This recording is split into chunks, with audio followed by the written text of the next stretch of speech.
One cannot compare the situation in a place such as Boston, with its long-standing connections with Connemara, or New York, with a large pool of Irish speakers, with a place such as Halifax, where there's no community of Irish speakers.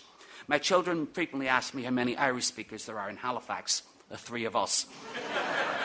To that end, and that's a little bit of an exaggeration, by the way. To that end, maybe four. To that end, I should mention the much publicised and ambitious initiative by Arnold McGillicuddy and Associates to establish a Gaeltacht, the term used to describe Irish-speaking areas, in the Tamworth community in Stone Mills Township in Lennox and Allentown County here in Ontario. This is an attempt to provide a physical space for the language, and space is essential for a minority language if it's not to be squeezed out by a stronger language. One of the main selling points of our academic programme at St Mary's University is that students can earn credit for completing Irish language courses. But I must admit that I have long been dissatisfied by our approach.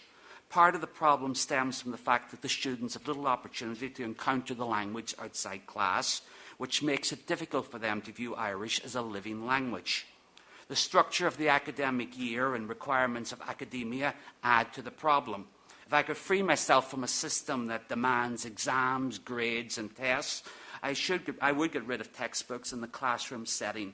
Instead, we would have a dedicated space in which we could have, say, a kitchen here, a garden there, a library yonder, a place where we could do, talk and learn in a natural setting as much as possible.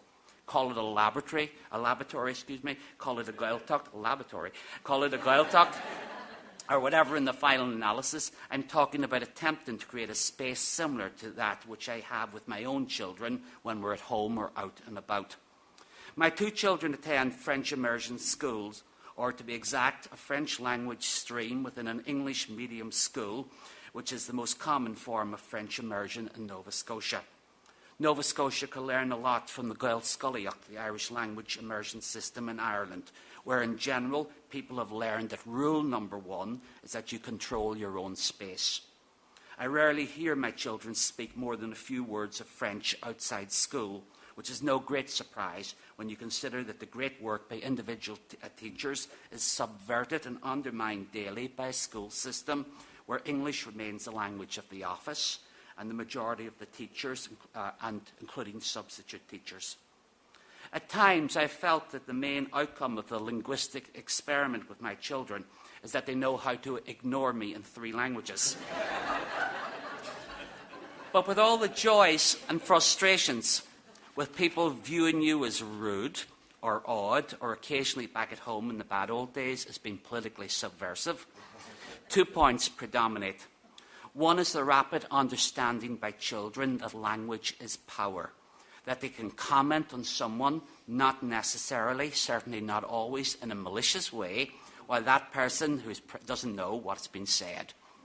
The other is that language is not merely a collection of words and grammatical constructions, free from ideological and cultural baggage.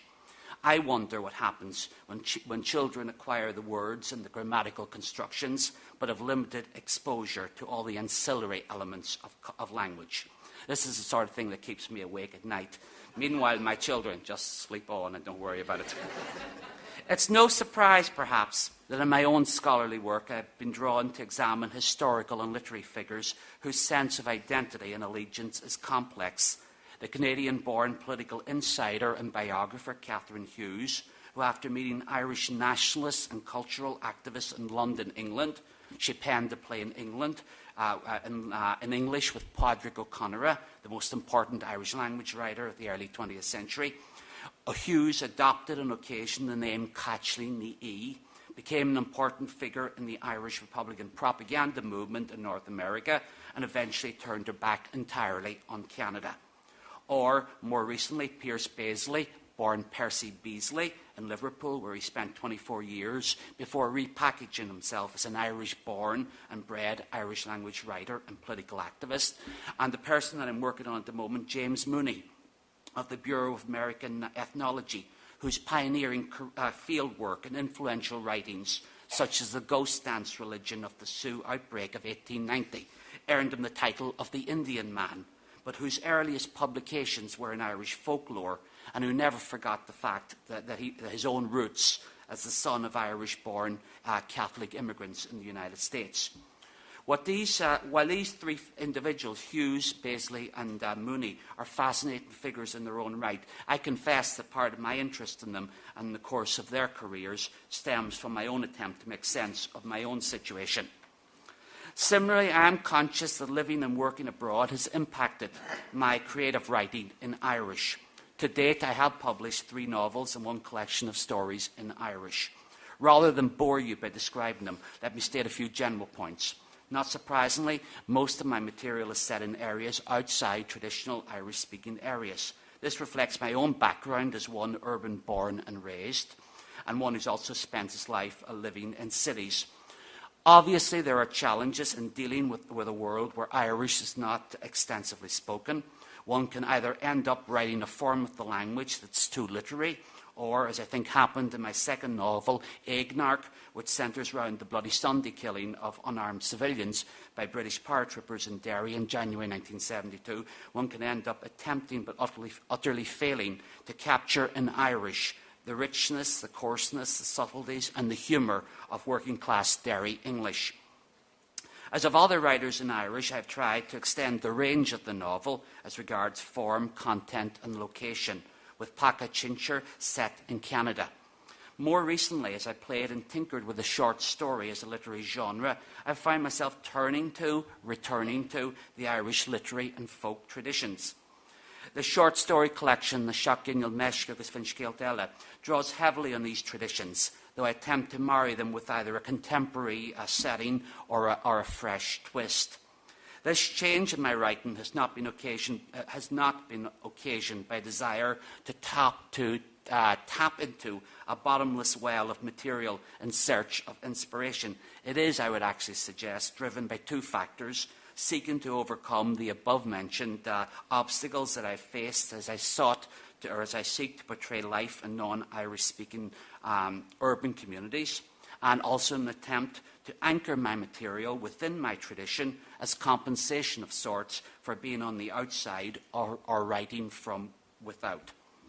Being on the outside does have its merits. I don't have to concern myself with Irish language politics, organisations and committees.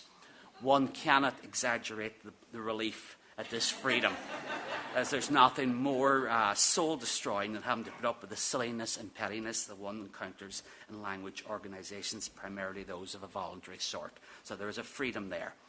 Another benefit is a bit of a dubious one. I can write nasty things about Canada and Canadians with impunity, as few here will be able to read my work, never mind having ever heard mention of me. Admittedly, there is only a limited pleasure to be gained from such anonymity and sense of artistic exclusiveness, as I am as vain as the next person and would like to get some reaction, any reaction, to my work.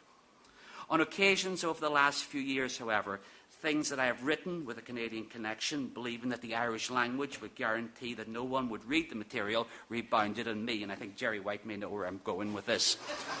For example, a number of years ago, I had an occasional series of articles in the Irish Times.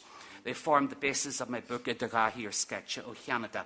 In one article, there was a fair degree of comic hyperbole, if not artistic license, in describing how 2 academics escaped from a deadly boring academic conference into that bastion of consumerism and fantasy that is the West Edmonton Mall.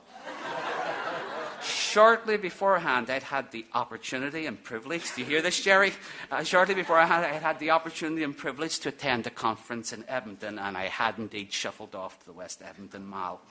A while after the newspaper article appeared, I received a postcard from the Connemara Gaeltacht.